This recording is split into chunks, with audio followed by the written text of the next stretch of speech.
Fox News programming. Daddy's home. Take his phone. Friday night. Shabbat Shalom. Ass-grabbing leather and glittery pantsuits, scripted town halls, pyrotechnics-infused entries, caressing the Vice President of the United States and conducting merch giveaways. Like, where the hell are this woman's kids? You're victimizing the victim, if that makes sense. We have 5 major threats that make our grid extremely vulnerable that we've presented to congressional officials. 1 being cyber, 2 being hackers, 3 being physical threats, 4th one is solar EMP, and the 5th one is man-made EMP.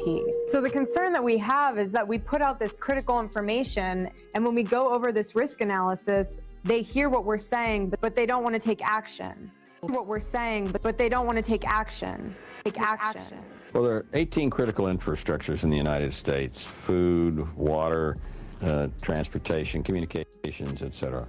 All 17 of the others depend on electricity. If our grid goes down, you can't cook, you're not going to heat anything, you can't run any of your medical supplies, you can't talk on your phone, you can't take money out of a bank, and the internet is officially done giving Erika Kirk the benefit of the doubt because at this point, the contradictions are stacking higher than the excuses. For months, people were told to mind their business, trust the story, and ignore the red flags. But now, the timeline is falling apart, the receipts are resurfacing, and the questions just won't stay buried. 1 minute, the narrative was airtight. The next minute, screenshots started circulating. Old statements didn't line up, and suddenly the math wasn't mathing anymore. And let's be clear, this isn't just petty gossip. This is about shifting stories, alleged DNA bombshells, and why the people who once stood closest are now being iced out like enemies. What really has folks talking is the silence. Because when the truth is on your side, you usually don't need to lock comments, scrub posts, or threaten legal action just to keep things quiet. So why now? Why the sudden panic control? Social media detectives are pulling threads. Former allies are side-eyeing hard. And the public is asking one simple question. If nothing was wrong, why does everything feel so off? Erika Kirk has some explaining to do on this time. The internet isn't letting it slide. What started as quiet side-eye is now turned into a full-blown internet inquisition. And at the center of it all is Erika Kirk once again. Because no matter how hard people try to move on, the story refuses to stay buried. Every time it seems like the dust has settled, a new contradiction pops up. An old clip resurfaces. Or someone from the inner circle suddenly starts acting real funny. And when patterns repeat this loudly, people stop calling it coincidence. Let's rewind for a second. Because context matters. For months, Erika's version of events was pushed with confidence. She spoke like someone who expected zero pushback, like the details were solid, so the timeline locked and the truth would never be questioned. Anyone who doubted it was labeled a hater, clout chaser, or doing too much. But the problem with strong stories built on shaky foundations is this. They collapse the moment pressure is applied. And pressure.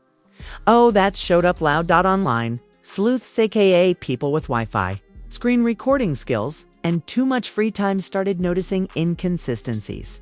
Dates didn't match. Statements changed slightly depending on the platform.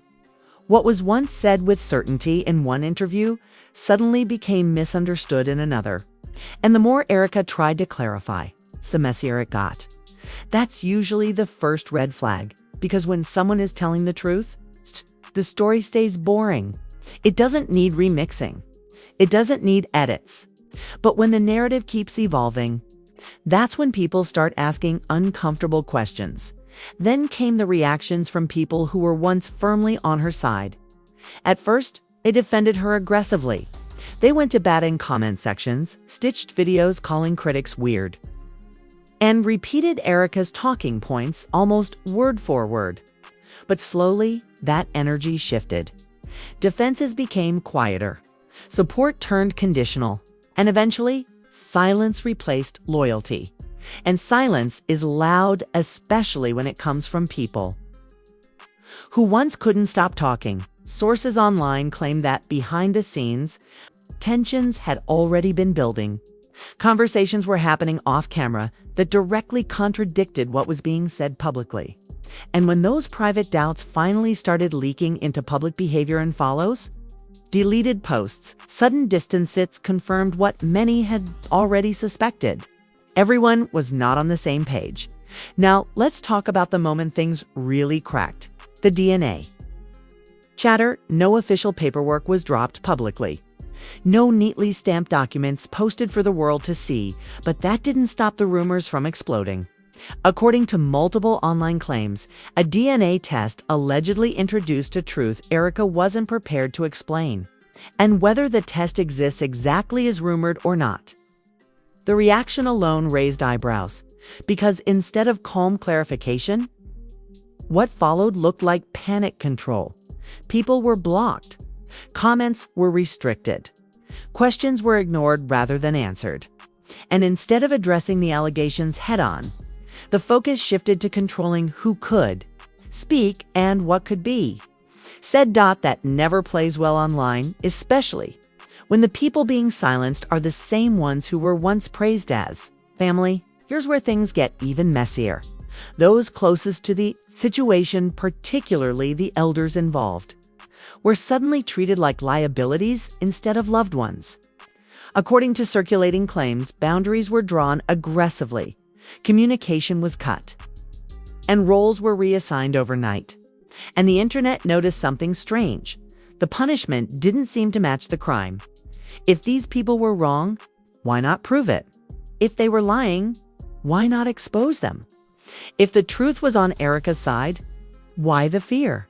That question keeps coming back, because when someone has receipts, they usually show them. They don't just tell you they exist.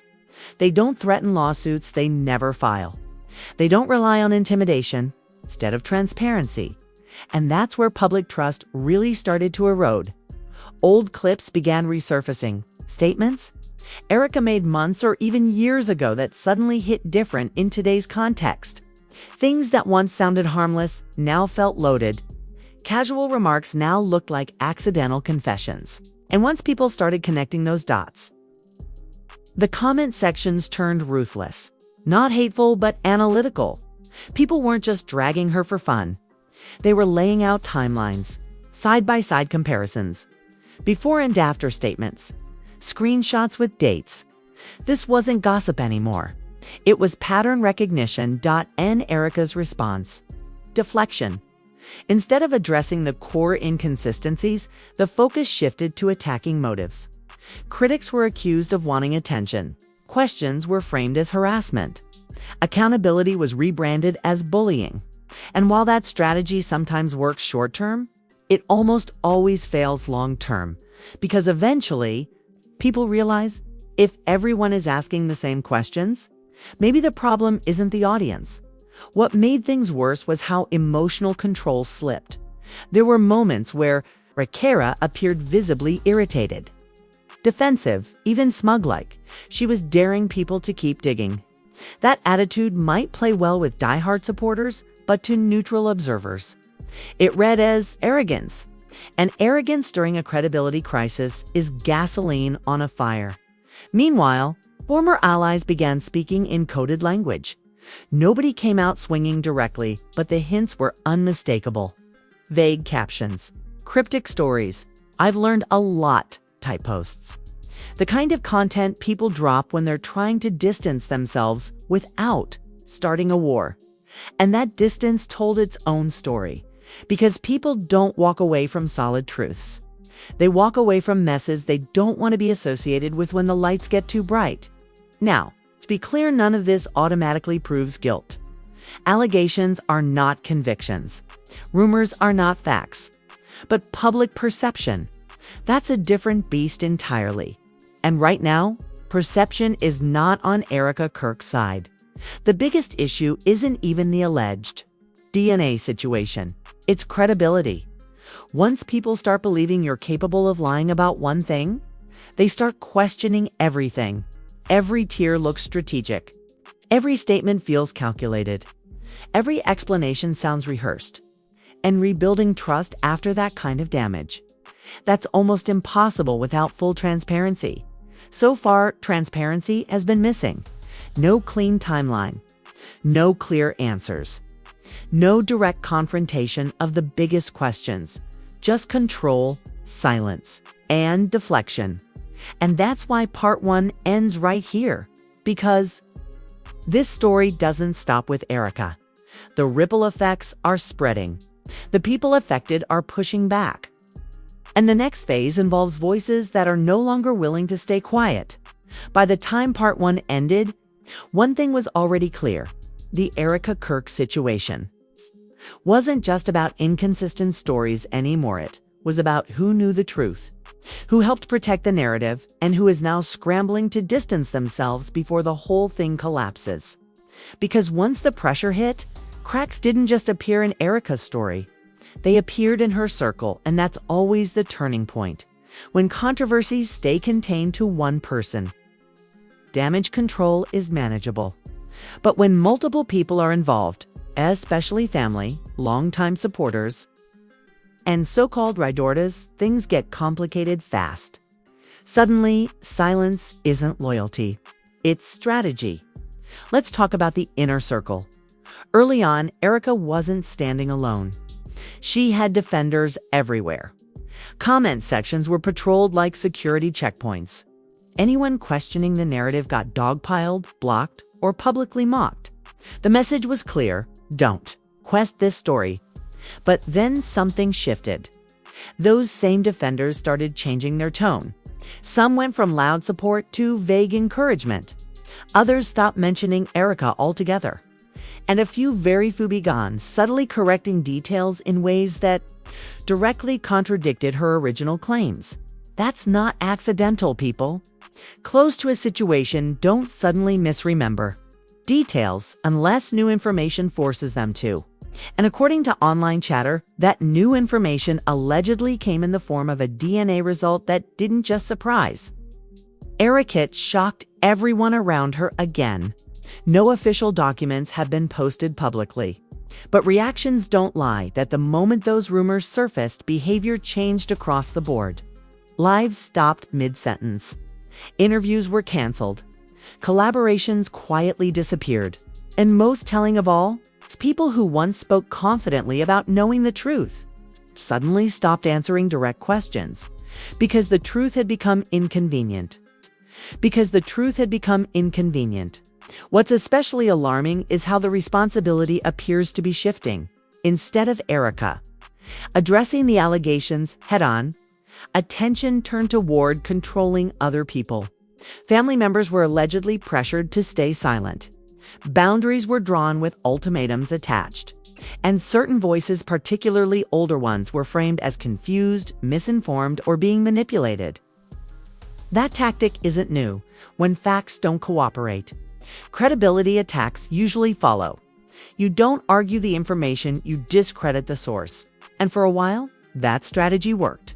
Many people hesitated to speak out, not because they didn't have doubts, but because the backlash wasn't worth it. Until it was .c. The thing about forcing silence is that it builds resentment. And resentment always leaks slowly. Whispers started popping up in unexpected places. Not full exposes, but comments that didn't fully align. Statements that felt carefully worded. Subtle pauses before answering simple questions. And once people noticed those moments, they started reading between the lines. The internet is very good at that. What really added fuel to the fire was how Erika's story kept evolving. Details that were once presented as facts became miscommunications. Statements that were repeated for months were suddenly walked back. And timelines that once seemed clear started shifting by weeks, then months. That's not growth. That's revision. And revisions are dangerous when receipts exist. People began pulling old live streams, archived interviews, and deleted posts, not to twist words, but to compare them. And when those comparisons started circulating, even neutral viewers had to admit something wasn't adding up. One clip says one thing, a later clip says another, and neither version leaves room for the current explanation. So who knew?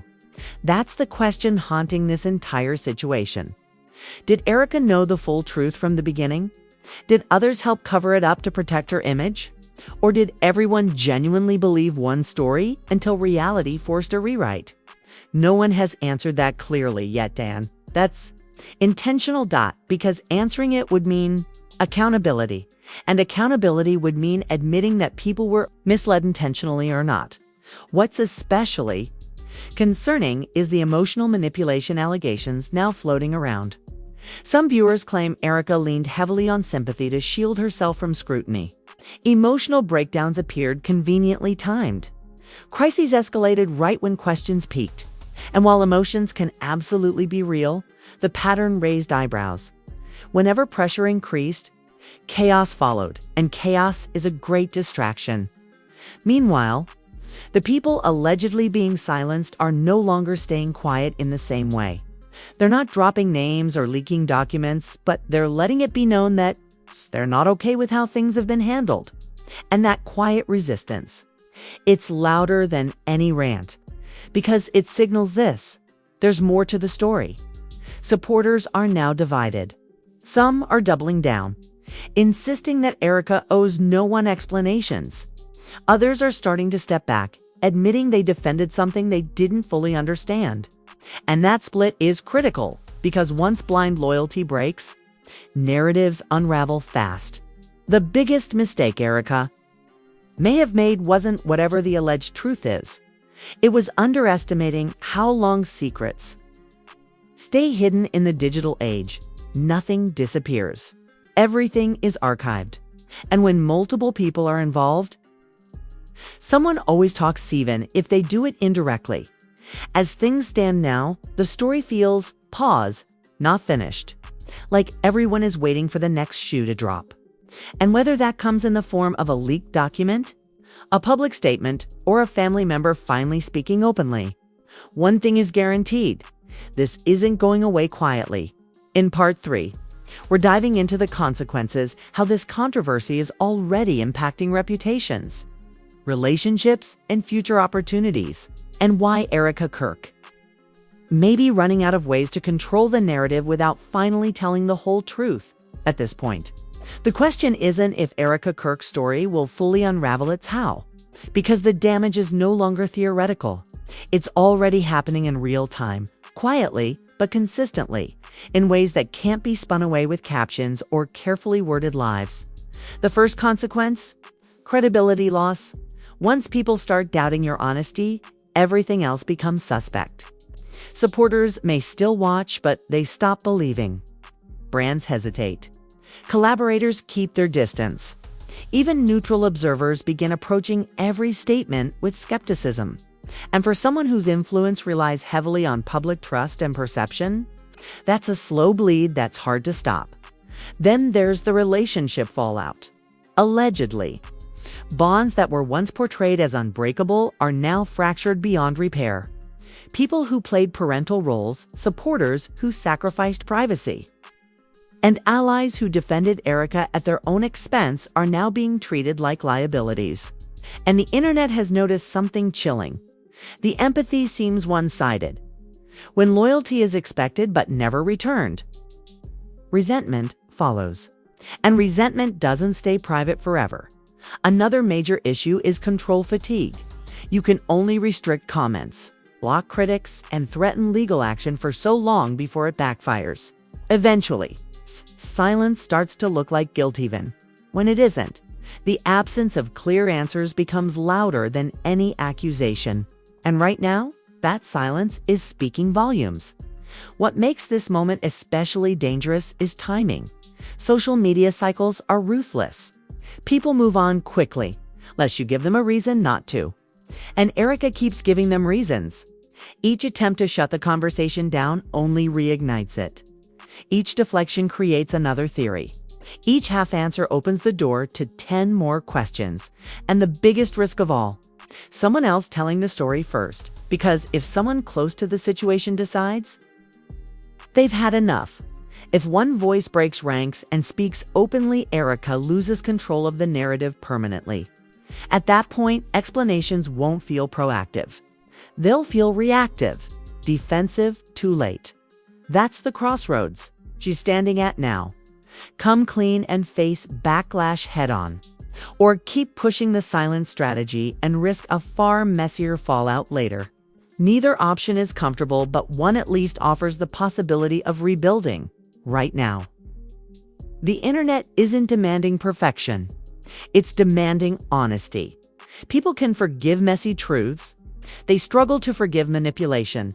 So until the contradictions are addressed, the timelines clarified, and the people affected acknowledged with real accountability, this cloud isn't lifting. The questions will keep circulating. The speculation will keep growing. And the trust gap will keep widening. Erika Kirk doesn't just have explaining to do. She has a choice to make. And whatever she chooses next will determine whether this story fades or explodes all over again. Now it's over to you, the viewers. The commenters, the ones watching this drama unfold in real time. Don't scroll past this like it's just another story. Erika Kirk has questions to answer. But the power of accountability doesn't stop with her. Lives in all of us paying attention. Drop your thoughts in the comments. Share the posts, stitch the clips, compare the timelines. Every screenshot, every side-eye, every contradiction you notice keeps the conversation alive. Because silence only protects the story from scrutiny. Engagement? That's how truth fights back. And if you've been following from the start, do you know the pattern? Once the cracks show, the story accelerates fast. Don't wait for someone else to piece it together. Join the discussion now. The people involved may try to control the narrative, but the internet has a long memory. So hit that like button, subscribe for updates, and turn on notifications. Because part 2 and part 3 of this saga are just getting started. We're tracking every twist, every claim, every oops moment in real time. Man, trust us, you don't want to miss a single one. The Erika Kirk story is far from over, and the truth is waiting.